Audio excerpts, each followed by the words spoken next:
Dober večer. Pred 3 leti in pol smo v naši oddaji Vaš krog gostili Jano Dular, diplomirano pravnico iz Jurke vasi pri Novem mestu, ki z vso srčnostjo in predanostjo skuša pomagati ljudem v Afriki. Kako? Najnovejše zgodbe bomo slišali v tokratni oddaji, kajti Jana je z menoj v studiu. Lepo pozdravljeni. Lep pozdrav. Minuli mesec ste prišli iz Afrike v Slovenijo domov. Kako je priti po takšnem času iz takšnega črnega kontinenta k nam v Slovenijo? Tele prihodi se nekako, bom rekla, na eno leto obrnejo. Eno leto ostajam v Afriki, nato pa pridem domov, po mesec, dva. Vedno znova, ko pridem, je lažje. Tisti prvi prihod, ko sem res ostala prvo leto v Afriki, brez tega, da bi prišla domov, je bil seveda najbolj stresen. Tisti kulturni šok sem doživela, ko sem prišla nazaj v Slovenijo. Zdaj pa večkrat to naredim v teh 4 letih, odkar sem že konstantno dol, je pa znova lažje. Že vem, kako se pripraviti na drugo vreme, čeprav me telo kar vedno izda, me tale zima prihajajoča, kar mečkam zazebe. Ampak drugače pa z optimizmom, s pozitivnostjo sem jaz naravnana in potem na srečo tudi privabljam take ljudi okrog sebe. Brez optimizma in pozitivnosti, ki jo premorete v neizmernih količinah, tega se spomnim, še nekaj let nazaj tudi ne bi zmogli to, kar počnete. Pred dobrimi 3 leti smo se pogovarjali o Ugandi, kjer ste učili pigmejce poljedelstva, o Tanzaniji, kjer ste zgradili šolo za Masaje, o vašem delu v sirotišnicah, vse povsod, in takrat ste napovedali, da boste šli v Malavi in da boste zgradili tam izobraževalni center, in tudi to ste uresničili. Res je. Uspelo mi je. Center stoji v vasici Mazembe ob Malavijskem jezeru. Ustanovila sem organizacijo ELA. Moje pravno znanje mi je prav pomagalo. Potem sem pa na njem zgradila 140 kvadratnih metrov velik center, ki je danes res zelo obiskan s strani otrok vsak dan. Malavi, državica, ki mi za afriške pojme je morda državica, za Slovenijo je velika država, pa kljub vsemu jo poznamo slabo v Sloveniji. Ja, ker se o njej veliko ne govori. Pa bom rekla, kar žalostno, da se o njej veliko ne govori, kajti je čudovita država, dežela zelo toplih ljudi. Tudi v sinonimu Malaviju rečejo toplo srce Afrike. In to res drži. Ko se ti pogovarja z Malavici, res izžarevajo neko pozitivnost, auro, prijetnost, en drugmu pomagajo, nimajo nobenih spopadov. Že od 64. leta, ko so se osamosvojili izpod kolonialne nadoblasti, tako res prijetni so, sproščeni in zanimivo, kljub temu, da je 10. najbolj revna država na svetu, Malavi je pa najbolj varna afriška država. Tako da za popotnike, kateri se nekako spogledujejo z idejo, jaz bi pa tudi šel v Afriko, pa ne vem, kje začeti, je iti v Malavi zelo pametna ideja. Kot turist si varen, ni kriminala, seveda se zgodi kdaj v glavnih mestih, ampak to zdaleč ni kakšna Kenija, Tanzanija v glavnih mestih, ki je znana po kakšnem kriminalu. Malavi je res čudovita dežela. In ta vaša vasica, ta vaš še posebej, ker, ko sem gledala fotografije, ob čudovitem jezeru leži. Toplo, celo leto za kopanje. Malavijsko jezero, poprej poimenovano jezero Njasa, leži v Malaviju. Veličina tega je 700 km krat 100 km, se pravi, nekako bi rekli, kar 2 Sloveniji lahko ustavimo v tole jezero. Ogromno. In kar 70% vseh njihovih ribic se izvaža v naše akvarije po svetu. Vse tiste akvarijske ribce, ki jih imamo. Iz tega jezera? Prav iz tega jezera. Tako da je podvodni svet res čudovit. Si nadaneš masko in se ti res odpre čudovit svet pod vodo. In seveda potem, če imajo ljudje tukaj ogromno jezero, se več kot polovica prebivalcev, seveda moških, ukvarja z ribolovom in to je njihov način preživetja, bom rekel, v teh vaseh. No, del Malavija je tudi na naši mizi, ker ste prinesli seboj, ampak najbolj zanimivo mi je bilo, ko ste rekli, tukaj imamo tudi sešitega, kaj, da moški šivajo. Ja. V Afriki so po večini, ali naprimer zdaj že poznam 4 države, kjer sem živela, Uganda, Kenija, Tanzanija in Malavi, in bom rekla, nisem še videla ženske šivilje. Predvsem takole se moški v smehu rečejo, to je pa res prenaporno delo za ženske, prezakomplicirano, ono tega ne bi znale. Tako da, če greš si ti kakšno kiklo sešiti, jo bo moški sešil. Šla sem do, bom rekla, lokalnih krojačev, pa so rekla, naj mi sešijo takole lepe torbe, iz tega lokalnega blaga, ki ga imenujemo čitenji, take lepe stvari, tako da so prav sposobni in pomaga tudi to, da so blaga tako lepa in barvita, tudi če nisi nek velik rokodelc, boš nekaj dobrega ustvaril.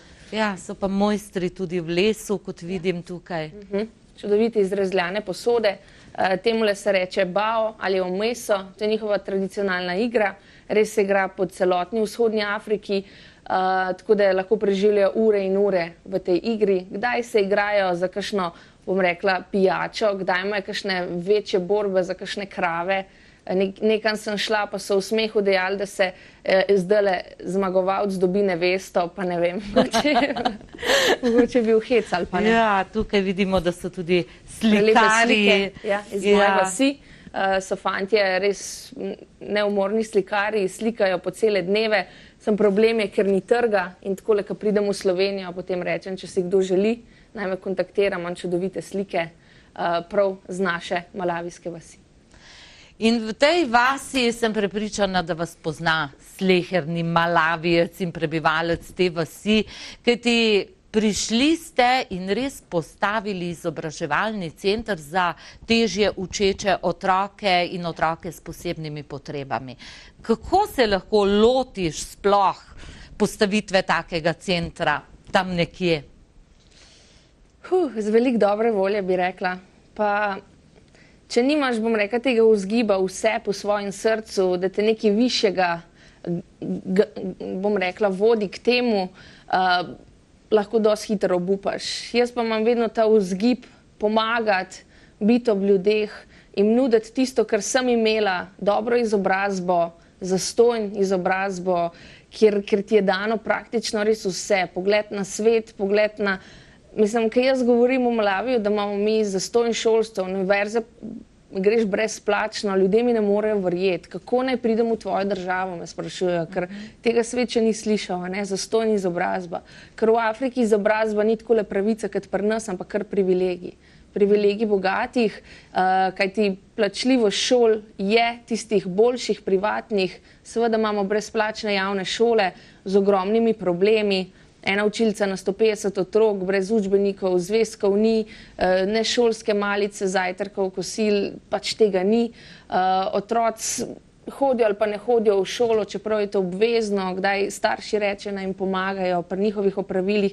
Tako da izobrazbo, ki jo dobijo, je izjemno šibka, za razliko od tiste, ki je plačljiva. Po 300 evrov na leto, da otroka pošlješ v privatno osnovno šolo in marsikdo si tega ne more privoščiti, kajti povprečna plača v Malaviji je 30 evrov na mesec.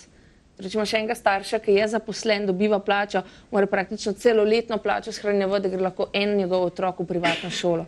Jih imajo v družini pa 5-6.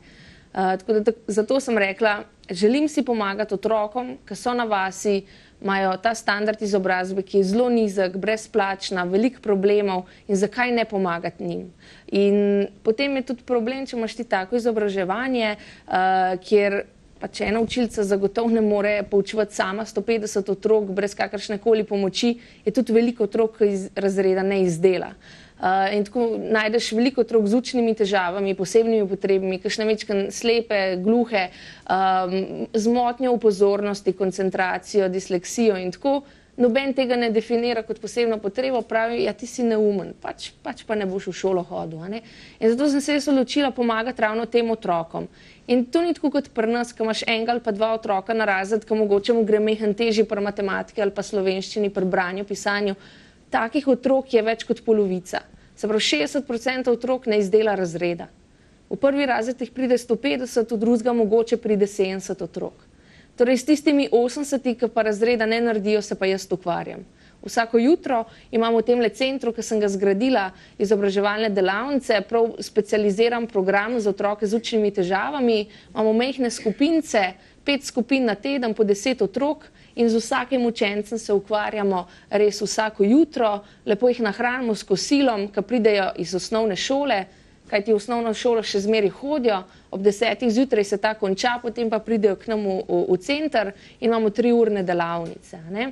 Delavnice, v katerih jih učimo pisati, potem bom rekla številk, tu gremo čisto od začetka. Kaj pomeni številka 1? Prines mi en mango. Kaj pomeni tež 2 številki? Prines mi 2 kamna. In potem, ko usvojijo pomen številk, pomen črk, potem začnemo s fino motoriko. Tudi problem je mojim otrokom svinčnik držati. Rečemo, če je tole svinčnik, otroci, ki pridejo na takole center, ga držijo prav tlele in tako pritiskajo, da enostavno je ti zvezek poln lukenj, in potem če dej sprosti se in delamo različne vaje, kako se lahko da, tudi na enostaven način pisati. Pa imamo grafomotoriko, kako ustvarjajo. Moji otroci prvič vidijo barve, tempere, barvice, flomastre, kemike. Mislim, to je za enega slovenskega otroka nekaj zelo normalno. Za malavijskega otroka z moje vasi pa skoraj nepojemljivo, da bi kdaj on v življenju lahko ustvarjal z vodnimi barvami.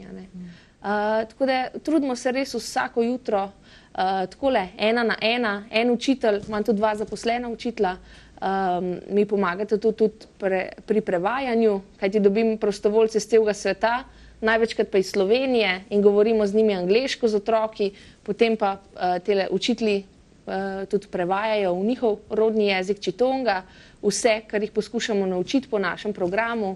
Tako da uspehi so, rezultati so vidni. Pripovedovali ste mi, koliko je sedaj izdelalo razred že, že to je krasen rezultat. V prvem letu, odkar smo odprli center in uvedli tale program, jutranji za otroke s posebnimi potrebami, to so prvošolčki, ki so v prvem razredu že 2-3 leta, stari je tudi tam do 12 let, nam se zdi neverjetno, samo je res, za te otroke imamo pač jutranji program. V prvem letu smo jih imeli 50, to so otroci, ki so 2-3 leta že hodili v prvi razred, enostavno ga niso mogli izdelati.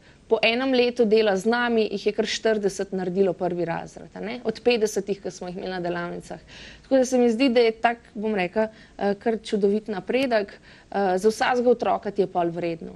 In to je potem razlika, ker vsak otroku veš, odkot prihaja, veš, kdo so njegovi starši, veš, kako mu gre, a še zmeri tisto 6, ko piše v drugo smer, a slučajno je že obrnil v pravo.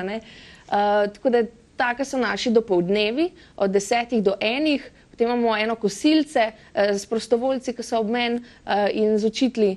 Potem ob 2 popoldne do 6 pride pa kdor želi. To so pa generalne delavnice in pridejo od 3-letnikov iz vrtca do otrok starih 15 let, ki so v 8 razredih in ustvarjamo spet. Razdelimo jih v skupince, ena skupina riše, najmlajši največkrat, druga se uči brati, imamo knjige, tretja se uči angleščino, dotične besede, potem ustvarjamo kakšne izdelke, matematiko delamo, ker rečemo v centru, čas je za matematiko, otroci kričijo od navdušenja in skačejo v zrak. Ja, računali bomo. Tako da je zelo zabavno in pripravljamo različne vaje, športne igre imamo. Zdaj imate tudi igrišče. Igrišče, ja. Igrišče je res najnovejša pridobitev. Dobila sem pomoč strani angleškega podjetja, ki se mu reče Leo. Tako da sem bila res kar blagoslovljena, ker je prišlo 2 meseca nazaj nekak čudovita novica, sponzorirali bomo igrišče in takole za slovenske otroke je nekaj zelo naravenega videti igrišče. Od majhnih nog so jih starši vozili nanj. Za moje malavijske otroke z vasi je pa to čisto nov svet in da otrok gre lahko na gugalnico, je to nekaj čudovitega, nepojemljivega, ali pa da greš na tobogan, pa se igraš tamle košarko v enem košu. Tako da to so bili taki kriki, jaz takih krikov v življenju nisem slišala od otrok, ki so videli tisto ogromen kamion, s katerimi sem prepeljala tole igrišče na našo zemljo. Celo starši so prišli vprašati, če je vse v redu, kajti takih krikov pa še ne, ampak to so bili kriki navdušenja. Tako da zdaj imam pa problem, kajti ob 2 popoldne vsak dan pride tudi do 200 otrok na naše delavnice, do 5:30 naj bi te delavnice trajala, kajti ob 6 je že res trda tema. Otroci nočejo domov, ker je pač prelušno. Pej domov, se boš jutri spet prišel. Ja, tako da res damo priložnost, da so otroci pa tudi lahko samo otroci. Brez skrbi, a bo zjutraj na krožniku jih čakal kakšen kruhek ali bo skuhana kakšna kaša, da se res lahko tele popoldanske ure nekako zapolnejo na prav način, pa tudi, da so lahko samo otroci. Brez obveznosti, pa samo z nasmehom na ustih, Ja, ampak veliko organizacij različnih v svetu poskuša pomagati Afriki, rečemo, ampak na drugačen način, kot vi to počnete. Vi to počnete s tako majhnim denarjem, s tako veliko srčnostjo in predanostjo in na nek način ste ves čas, ko ste v Malaviju, sedaj zadnja leta, trdno povezani s Slovenijo. Ja, zelo. Bom rekla, malavijska zgodba obstaja samo zaradi Slovenije. V redu, zadnji sponzor je bil Anglež, ampak do sedaj, da tam stoji center, da sem ustanovila organizacijo, kar ni mala šala, tako iti v tujo državo pa ustanoviti humanitarno organizacijo, tudi tukaj ena administracija, tudi tukaj enih legalnih postopkov, če nimaš, bom rekla, te notranje volje, da ti je vredno, kajti na koncu dneva je vse vredno za otroke, ker si sami ne morejo pomagati. In res moraš vztrajati, moraš trdo garati, tako da tam stoji center zaradi Slovencev, kot sem že rekla, 3 leta nazaj, leta 2011, bila ena čudovita akcija zbiranja starega papirja, pa so mi Ekologi brez meja podarili 15.000 evrov, da zgradim ta center. Uspelo mi ga je do strehe postaviti, potem sem prišla domov predavati po šolah, zbirati prispevke. Center je prazen, še vedno moram noter dati kakšno opremo, mi je to uspelo s prispevki, ki sem jih zbirala po šolah, ko sem predavala. Kajti, če tako razmišljamo, 15.000 evrov, to so krajne lepe cifre, ampak v Malaviju nažalost ni enostavno graditi in gradbeni materiali so izjemno dragi. Rečemo, vreča cementa pri nas doma v Sloveniji stane 2 evra, v Malaviju pa 15. 15 evrov za vrečo cementa krat 200 vreč je tu ogromen denar. Naročila sem 50.000 opek spečene strani mojih lokalnih sosedov, seveda za denar, tukaj da tudi njim pomagam, zaposlila ekipo 20 ljudi, kateri so mi pomagali, od tega 10 žensk, ki so bile fizične delavke, kajti malavijske ženske so neumorne. One na glavi nosijo debla dreves, ki grejo zvečer večerjo skuhati na deblih, potem vodo so nosile na glavah, pesek, strani jezera 300 metrov do centra. Moški so gradili z mano tale center, imela sem 3 profesionalne zidarje in smo od julija, začeli smo septembra 2012, julija 2014 smo ga pa odprli. Tako da je bilo res, wow, veliko sem se naučila organizaciji, kako ti naenkrat imaš 20 ljudi pod kontrolo, da ti dobro delajo in seveda je bilo vse plačano, zaradi tega, ker nisem želela na način, komaj sem prišla v vas, da mi pa vse zastoj naredite. To se mi ne zdi fair. Tako da začela sem vedno s spoštovanjem in to je način. Človek se vedno želi spoštovanja, ga dobiti, ampak če ga dobiš, ga moraš tudi oddati. Tako da na tak način, spoštovanje dam, ga z njihove strani dobim. Verjamem, da mi boste pomagali, mi pomagate in zaupanje. In seveda sem mogla spremeniti marsikatero farso, ki se govori o belem človeku, kakšni smo, kako delujemo. Tako da tudi v Afriki se veliko govori o belem svetu, ampak ne na najbolj pozitiven način. Kajti velikrat so bili že izkoriščeni in potem nekako zaupanje zgubiš. In zakaj bomo pa zdaj eni Jani iz Slovenije pa verjeli?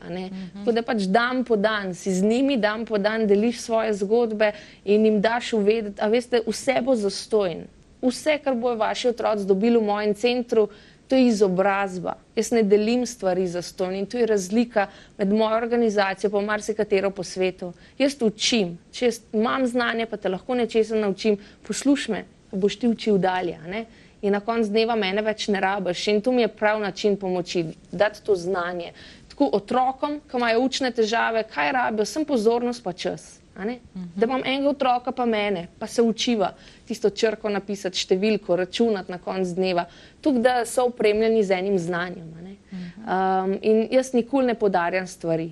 Tudi, ja, vsi so otroci lačni. Sem 2 leti mi uspelo hraniti 350 otrok vsako jutro v lokalni šoli, zato sem porabila 350 evrov na mesec, torej enega otroka sem nahranila z jutranjo kašo in sadjem za 1 evro. Cel mesec, za 1 evro. Ampak to je bilo potem 350 otrok, 350 evrov, uspelo mi je kar 2 leti, ne. Zdaj sem pa začela hraniti otroke s pravim kosilom v mojem centru, tisti, ki hodijo na jutranje delavnice, ne. Tako da to je tisto, kar jaz dam, vse ostalo je pa znanje. Če želiš se naučiti računati, ja prid, ne. Če se naučiš pisati, prid.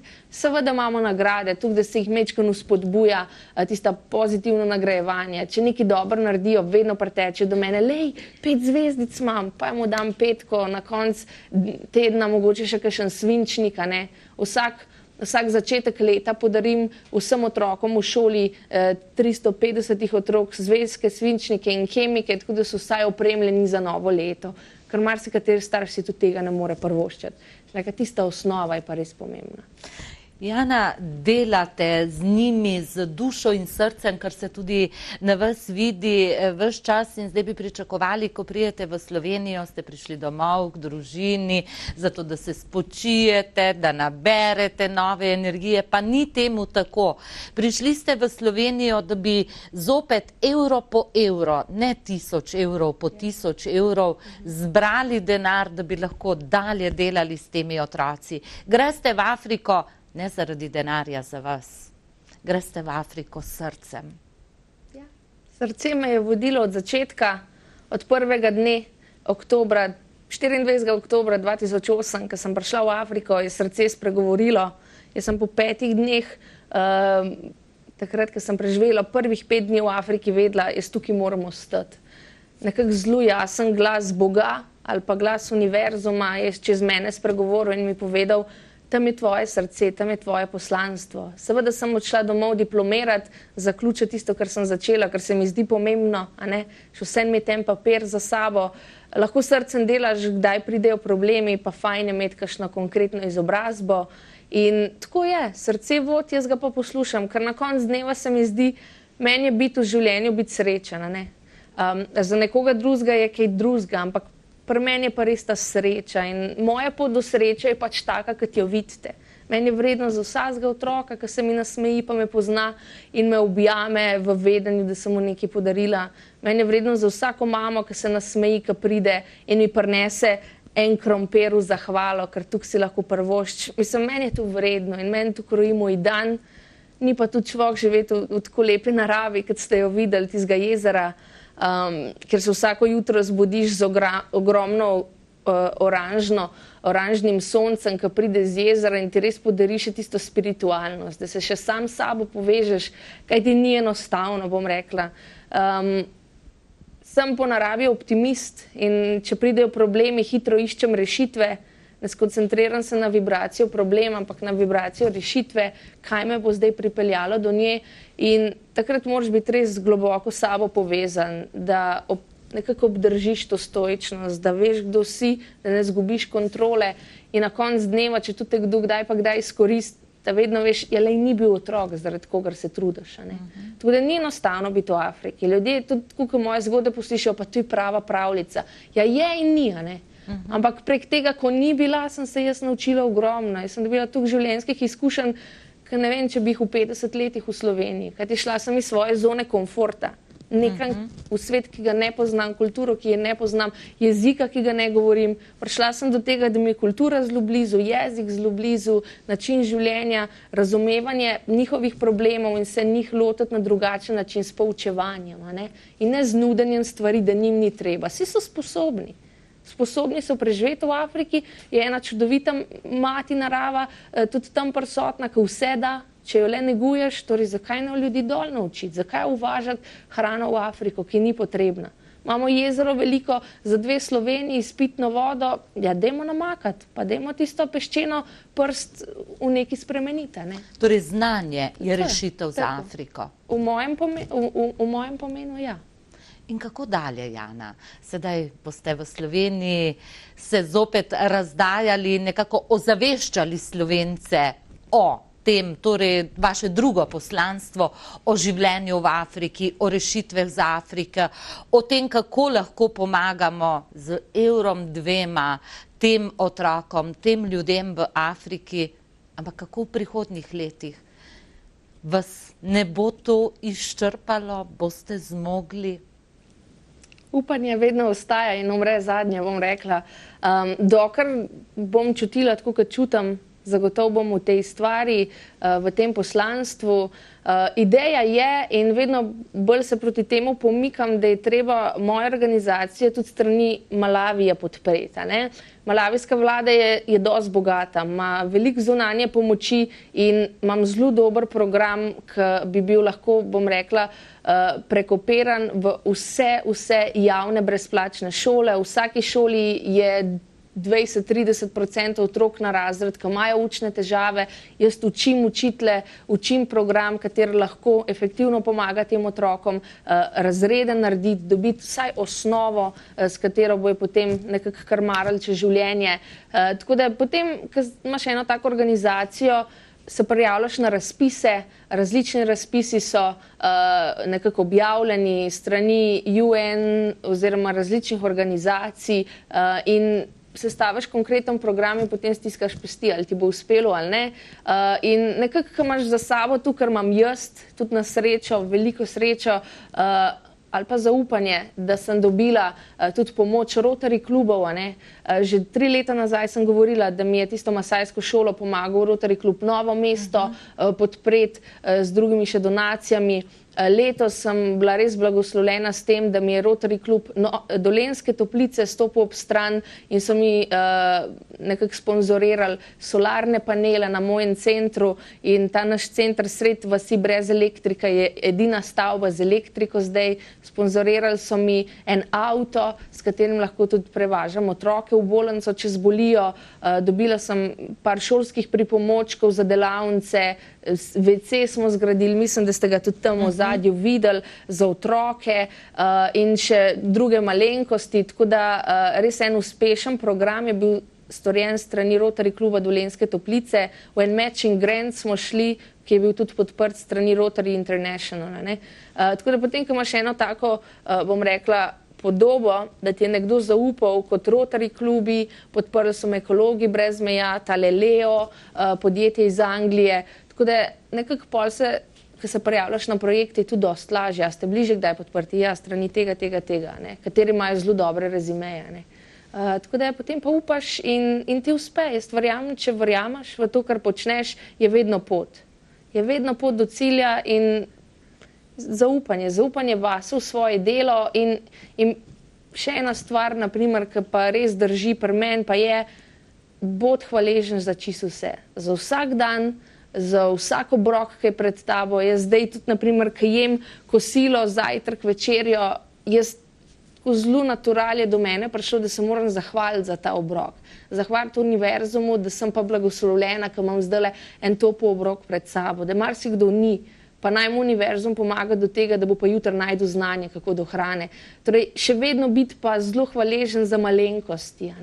In za vsako donacijo, ki pride, se srca zahvalim. Napišem mail, če mi to sporočijo in rečem hvala lepa za 20 evrov, hvala lepa za 10, tudi 5 jih je vredno. Tako da pri meni je ta zgodba, da res vsak evro pride do pravega cilja. In ni enostavno tako tudi voditi organizacijo, kajti imam zaposlene ljudi, imam kar 6 zaposlenih ljudi, 2 učitelja, nočnega čuvaja, kuharico, ki nam pomaga mečkan center pospraviti, pa otroke nahraniti, če za nas kaj skuhati. Tako da je kar eno menedžerko imam tudi, ki mi pomaga voditi tele delavnice in program. Tako da je kar obveza, tako finančna, ampak nekako mi uspeva, ampak bom rekla, male denarce mi uporabljamo za to, da administracija teče. Še vedno pa jaz moram plačati učiteljem, ker Malavici pač ne bojo prostovoljci. Ker ti si prostovolec, če se spomnite Maslove piramide, na vrh je ta izpopolnitev. Spodaj so pa tiste najbolj pomembne vrednote in potrebe, zagotoviti si hrano, zagotoviti si prenočišče in dokler tega nimajo, oni se ne morejo izpopolnjevati. humanitarno. Ne. Zato je zelo logično, da Malavicam jaz moram plačati za vse, kar mi pomagajo. Jana Dular, naredili ste veliko in dokazali, da s tako miselnostjo, kot ste nam jo pravkar ob koncu predstavili, zmoreš in zmoremo, ne glede kje smo, ali v Sloveniji, ali v Malaviju, ali pa morda kje drugje. Resnično se vam zahvaljujem, da ste z nami delili ta košček vašega dela in življenja v Afriki, v Malaviju, in resnično vam želim še veliko energije, srčnosti, optimizma, da boste lahko nadaljevali, tako kot ste začeli pred nekaj leti, pa kdo ve kje, kamor vas bo že pot zanesla. Hvala lepa, hvala za povabilo in za vso dobro voljo, ki mi jo poklanjate. Hvala. Lep pozdrav. In hvala za pozornost vam, drage gledalke, dragi gledalci. Morda ste se zamislili o poslušanju moje današnje gostje Jane Dular. Je res tako težko v Sloveniji? Pa lep, prijeten večer vam želim.